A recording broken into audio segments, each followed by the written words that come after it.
Hello, this is the RPG Pundit, the final boss in Internet Shitlords, and today, before I get started, I wanted to point out some good news for me anyway, but I think it's interesting to know. The Old School Companion 1 is now a platinum bestseller on DriveThruRPG, and it's an incredible resource of medieval authentic materials in there. You've got a whole bunch of grimoire magic that you can easily port into any OSR type game.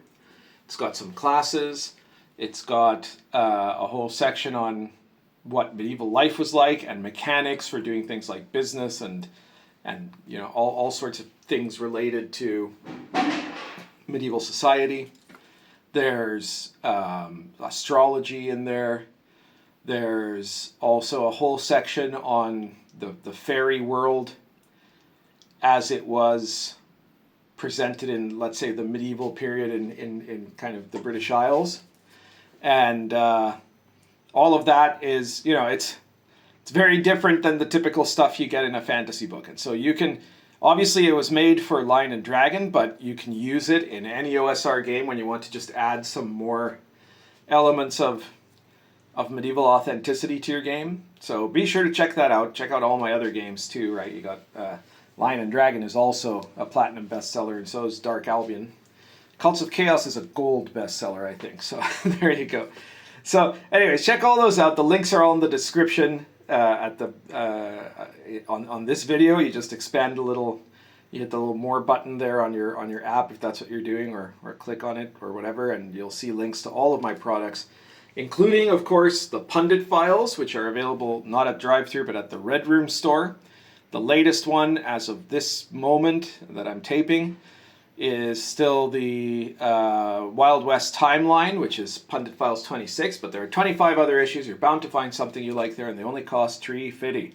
So if someone can get you $3.50, go to the Red Room store and pick up an issue of the Pundit Files. All right. So this is my first video of 2025, and so I figured what better option to do than a bit of divination here. And these are my personal predictions. You know, I'm not this isn't something that I'm not, this isn't insider information or something, but it's stuff that I am assessing and consider to be likely things that'll happen in 2025. And so I've got 5 things that I'm going to present right now as potential predictions, and I guess we will see by the end of the year how accurate I am. Now, some of these aren't rocket science, right? But you know, I think that they're pretty likely. So number 1, in 2025, Witches of the Coast will continue to keep failing. Okay, so Witches of the Coast has been really messed up for years now. They've lost almost all of their real talented design people or anything like that, you know, and even most of their talented writers.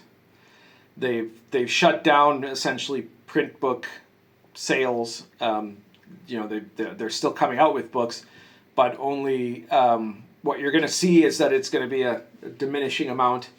I got into an argument with someone who's apparently a big WotC shill, who was saying, well, no, because look at how many books they have now. They've got the Monster Manual, they've got the Book of Dragons, they've got what other ones were there?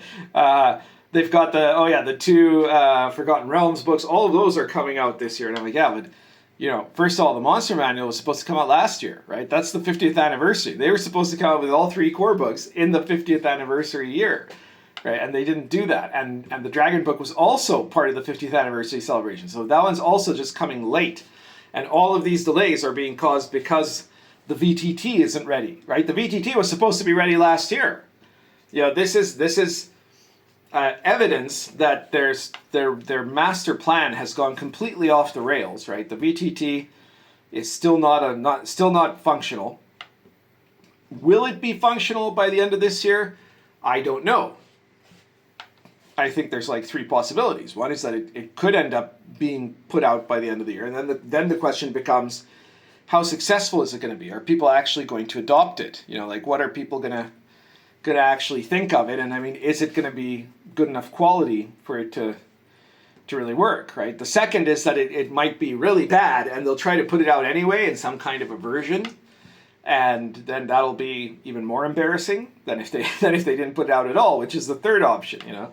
So there's all these different possibilities. Now, if they completely fail with the VTT right off the bat, if they say, well, you know, if they have to scrap it, for example, then I think they're going to try to swing back to books, but I'm not sure about that. They also could, like at any point now from here on, there could be a moment where someone says, no, you know what, screw it. We're shutting down our own production of D&D stuff. We're going to license it out to somebody else, right? That could happen now at any future failure, because this is how bad the situation is for them, right? And in terms of like book production, you're like I said, unless the options are the VTT comes out, and let's say even if it's a big success, you're not going to get a lot of book production. What you're going to get is every year there might be one or two special things that come out as a kind of merchandising, right? They're going to come out in the merchandising department because their books department is shut down basically. And so it might be a book, it might be a literal hardcover or something like that. I can guarantee you that whatever they do come out, they'll try to have big production values for. So it might be a book, or it might be a box set, like the $100 box set they did of the Deck of Many Things that was disastrously bad.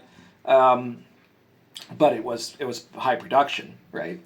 So that's the first option. The second option is going to be if the VTT is kind of given up on, then they might try to go back to books, right? But that is a backward move for them. So it's, you know, if they're doing that, you could tell that they've just kind of given up entirely, right? But they're probably going to try to start putting out other books. Maybe that one actually, ironically, is the best chance that they could like try to make changes, that they might actually have to start to look and say, well, hang on, is this, like, are we failing because of something we've done, you know? So at that point, they might decide to try to like make the products more appealing to regular gamers, as opposed to the garbage that we've seen for the last 3 years where they've got increasingly woke. It's possible, right? And then the last option is that they bring out the virtual tabletop and it's not actually good, or it wasn't really well done, and it kind of fails and collapses, right? And that one is the most possibility that the bosses above will say, no, you know what, screw it, we're licensing it out to someone. And who knows what'll happen then. It might get licensed out to someone good, who knows. But it might, there's also a chance they'll get licensed out to some Chinese company that'll use it for who knows what. One thing I recently heard is that Hasbro's made a partnership with a company that does online gambling. And they're going to have like D&D themed gambling stuff, right? Like, so they're not being exactly discriminatory about what they pick. You know, so those are all of the possibilities for WotC, and none of them are particularly good, right? Like there's the tiniest sliver of a chance that they might try to reform themselves, but even if they try, how they do it is going to be difficult, because if they try to keep the same people they have now, right? Like if Jason Tondro and Jeremy Crawford are still there, then they're going to act against the orders of their own bosses, and they're going to continue trying to make D&D into something that only, you know, retarded millennials from Seattle like, right? And that's going to fail for them, right? So they would need to do like radical change if they want to actually get back to fundamentals and do proper stuff, you know. So those are my predictions regarding Wizards of the Coast. Dungeons & Dragons will continue to be a train wreck, basically. At least official Dungeons & Dragons will be. And there you are. Not good news, but that's the truth. And none of these predictions are going to be about stuff like broader politics, of which I'm actually more optimistic these days, but because this isn't the channel for that. But it's all going to be stuff relating, anyways, to gaming, right? Number 2, gaming media is going to try to switch sides, right? And we're seeing this in all media now, right? Like you've noticed, perhaps at this point, that like CNN is suddenly doing reports that are deeply critical of the White House or the Democratic Party or stuff like that, right? Like so because media ultimately is a business, and these guys, you know, there are some media that are just fanatics, right? And they've got their audience and they have to play their audience, and they know that they can't really change, so they're just going to keep doing it till the bitter end. But other media are definitely going to try to change their tune. And just like we've seen that with like stuff like CNN and certain newspapers and things like that, you're going to see it in the gaming media. And the gaming media is going to now say, oh, no, we were totally against this crappy woke garbage right from the start, right? That is the key part. They're going to try to pretend that they've always been super objective and that everything they've said was always, based or something like that, right? They're gonna try to pull the wool over the eyes of their readers and suggest that they were never just shills for this ideological agenda, and I don't think we should let them, actually. I think that they need to be called out at every turn. Unless, if one of them comes out and gives a genuine, mea culpa, right? We were wrong about this, but I don't see that happening. I think that's almost impossible. So media's going to keep being disgusting. It's just going to now be disgusting in a really hypocritical way. That's prediction number 2. Prediction number 3. There are going to be a whole bunch, especially because I think that obviously the new D&D edition is not doing well. Wizards of the Coast does not have a good reputation. So there are going to be a whole bunch of influencers and people like Critical Role and stuff like that. People who have these reality TV shows of people pretending to play D&D, and YouTubers and Twitch people and who knows what else, right? That are going to, and maybe some former WotC people, who knows, that are all going to now try to make big projects of games that they will put up as the competitor, the alternative to D&D. And my prediction is that practically all of these are going to be a disaster. Okay, so there are going to be a ton of these, and they're going to have big Kickstarter or other type of crowdfunding projects. They're going to be really showy. They're going to be really flashy. They're going to have lots of video, of course, especially the not the YouTubers, but the guys that have live shows like Critical Role, right? Those live gamers that are mostly C-grade actors in real life, and so they know how to put on a show. They're going to make it very look like, they're going to have a lot of marketing involved. And some of them, of course, are going to make a lot of money in the Kickstarter. Don't get me wrong, right? Because obviously, these guys have a certain following, right? So, Matt Colville or whatever, or Matt Mercer or whoever else, they're going to raise a ton of money in the Kickstarter project or in the initial offering of their product. But these things are going to just disappear because none of them, I think, are going to actually be grounded on any kind of real quality of product, right? they're and we've seen this already in the past year when we've seen hints of what some of these people are doing, or some of the ones that have already come out with stuff, Daggerheart and stuff like that their design is awful because they're not game designers, right? There will be maybe some ex-WotC people or stuff like that, or well-known gamers, and unless we're talking about guys that are that have real bona fides for design, and even those, if you're talking about older guys, they might be out of touch too, right? But at least their stuff will be theoretically playable. But a lot of this is going to be just unplayable stuff that is not being sold to gamers as much as it's being sold to the fandom of these celebrities. If Ginny D does an RPG, I don't think anybody's going to play it. A bunch of people might buy it, right? So these guys, in the short term, they're going to make a lot of money. And in the long term, these games are going to go absolutely nowhere. That is my prediction, okay? Prediction number 4. The OSR is going to keep growing in this year. And that's because, now WotC is more damaged than ever, first. Second, as I pointed out in an earlier video, there's been a 5-year trend of the OSR increasing in popularity. Now, we've had a bad economy this year. Nobody can deny that, right? My friends at the Red Room, who host the Pundit Files, they came out and said, the first part of the year of 2024 was quite good. We were doing really well. And then by the second half, which I think is when the real harm to the economy was really hitting people, inflation and all that stuff, the sales went down, right? And I can say, as far as me, I've just finished doing my little like accountancy for this year, and you know, I did really well because of Baptism of Fire. But even so, this is a year, and you know, I've been telling people this for the last several years, that you know, this year, this past year was the best year I'd had so far, right? And that was true.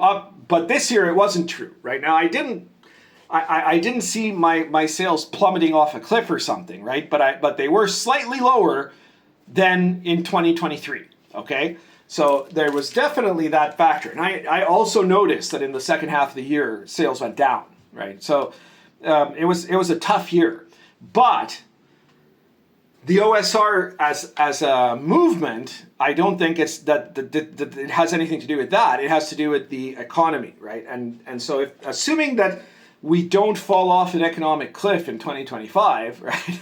Assuming that doesn't happen, you are going to continue to see growth in the OSR, right? And people who put out games are going to, you know, there's going to be stuff that is, and they're going to do well, you know. And of course, if the new spirit of optimism, let's say, means that people will be buying games again in a bigger amount, it could be like a banner year for all I know, right? That depends. That depends on the economy. But the OSR is going to keep making stuff. It's going to keep being relevant because it is really the greatest design school that has ever been in RPGs. You know, it was because it took D&D. It said, let's use D&D and then make a bunch of stuff that's really creative out of D&D that people already know, right? But we're going to do stuff that some of it will be just like identical to the stuff that actually came out in the old days, but some of it could be like really radically different, and it's going to, whatever it is, it's going to be interesting, you know, and it's all going to be compatible with everything else, right? So this is, the OSR has in some ways pushed a whole bunch of other indie gaming even further out to the margins, because suddenly you can get like all of the kind of creativity of indie gaming, but with the rules you know are going to at least be foundationally solid, you know. And this is, you know, but with exciting, it's going to have exciting variables to it. It's going to have stuff in it that's different than other stuff, right? Like as in my books, for example. So this success, there's nothing that I see right now that is going to suddenly bump off the OSR from the prime spot in indie gaming. There's still a whole bunch of creative stuff that can be made from it. And also, to my surprise, this is the part that I kind of still get baffled at, right? Because I see that there's like tons of inventive concepts that you can still do, more settings, more campaigns that are different than anything that's come before, rules changes that will introduce different systems and stuff to the OSR context. All of that, there's still tons to explore, right? And yet, at the same time, we still have people coming out with like books that are essentially just copies or near copies of like basic expert D&D or something like that. And they're still selling, right? As long as they have nice art, they still sell, right? So like there's even a market for that, you know, like, and if that is still popular, then it's, you know, obviously the OSR is going to keep doing well. And what's more is that the OSR, the first time the OSR peaked was when 4th edition came out, right? And in other words, when Wizards of the Coast was doing badly.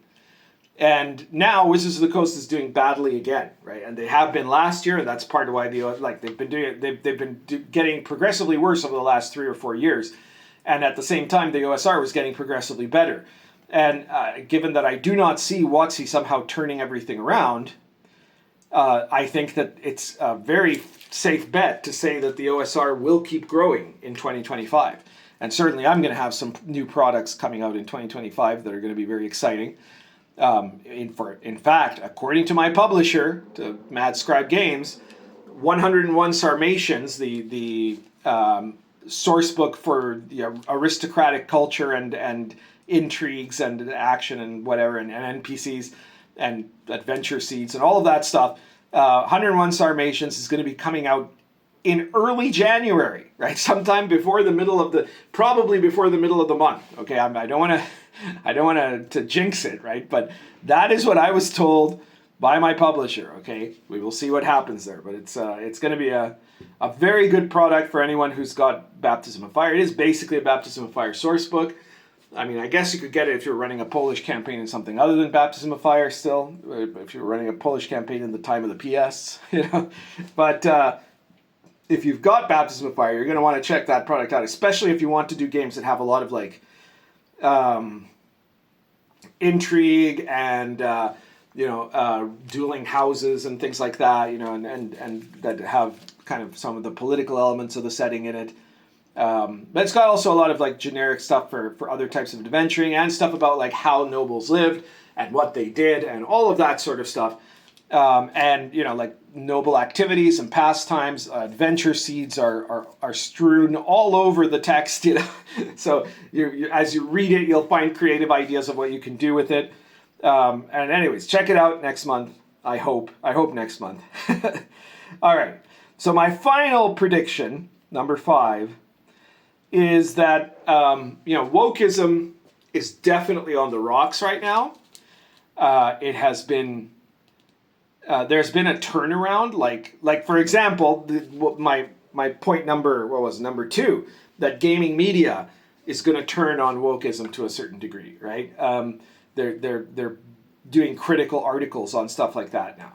So the reason for that is, well, because there's been a shift in the culture. I think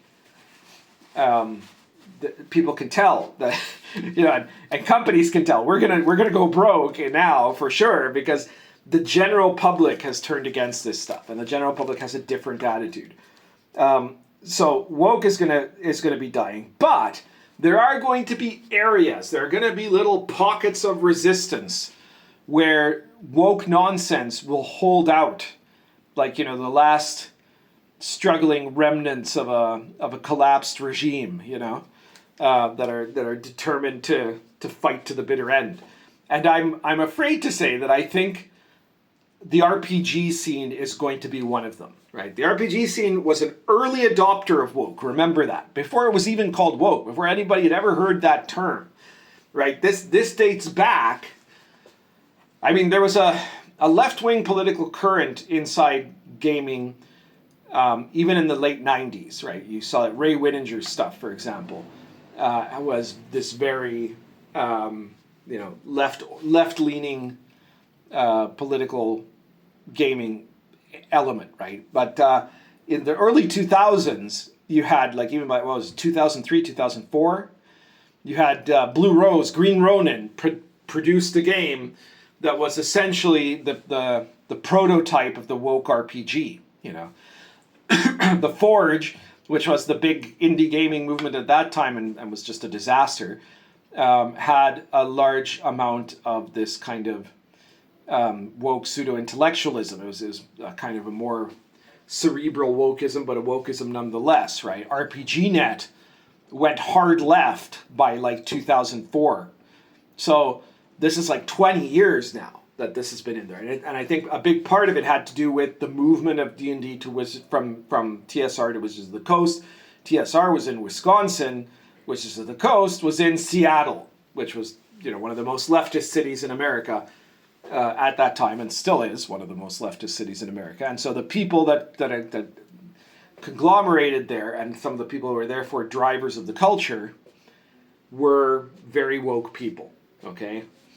And this is part of the problem, because they're going to stick around. They're going to keep doing stuff.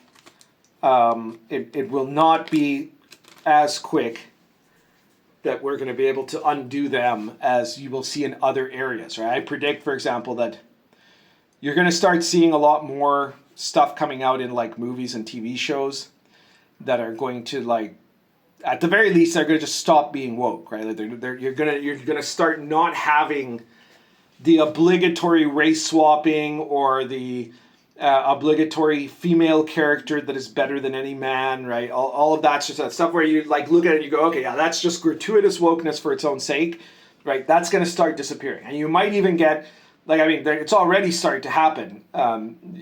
You start getting series that are almost consciously anti-woke, right? That are and that are popular, right? I mean, no, I'm not talking about like something done by by Kirk Cameron or something for a Christian network, right? I'm talking about like stuff in the mainstream. That there's going to be more of that, and I think Hollywood will kind of abandon wokeness at least on the big screen and on TV. They're all still going to be lefties, right? But but the problem is they want to make money, right? The thing about the indie gaming scene is that most of them don't make any money, right? They're doing this out of something else. They're doing this for like narcissism or something, like I do my stuff for the love of the game, but I also want to make money, right? So the games I make are always the games I want to make, but I also consciously try to make them in such a way that they're going to be really good, so people will want to play them and buy them and buy more of them, But indie gamers, that's not their list of priorities at all, right? They don't particularly love. They certainly don't love Dungeons and Dragons, right? They don't particularly love RPGs as they exist. Some of them have this vision of how RPGs should be, and so they're basically preaching to you in their games that this is how you should do an RPG, right? And it should be for the purpose of increasing your political consciousness or whatever, right? And then others do it because, in a lot of cases, because they are failed artists of some kind, right? They are failed authors or failed, visual artists or failed actors or would-be directors. They want to have a Netflix show, right? They wanted to write for comic books, right? Like there's this hierarchy of failure, right? And when you get down to like being an indie RPG writer on the left, it means you failed at almost anything else. These are people who failed to get successful fan fiction going, right? Or that they weren't able to do a really impressive, one-man theater show. And so then their ultimate fallback is like RPGs, and this is where they suddenly can conglomerate with some of their own and try to pretend that they are both, deep thinkers and great artists, and that they're going to change the political culture. What they're doing is activism, right? And it's really making a difference.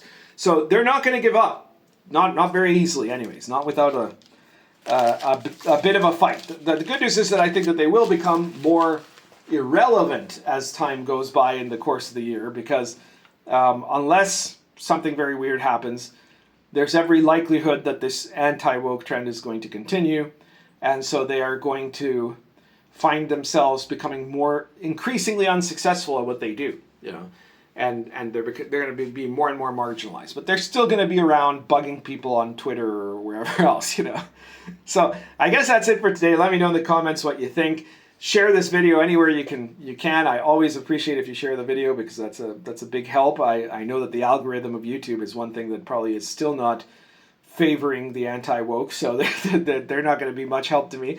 So if you can be, that's great. And be sure to subscribe if you haven't subscribed yet. Check out all my other videos, and hit the like button whenever you can too.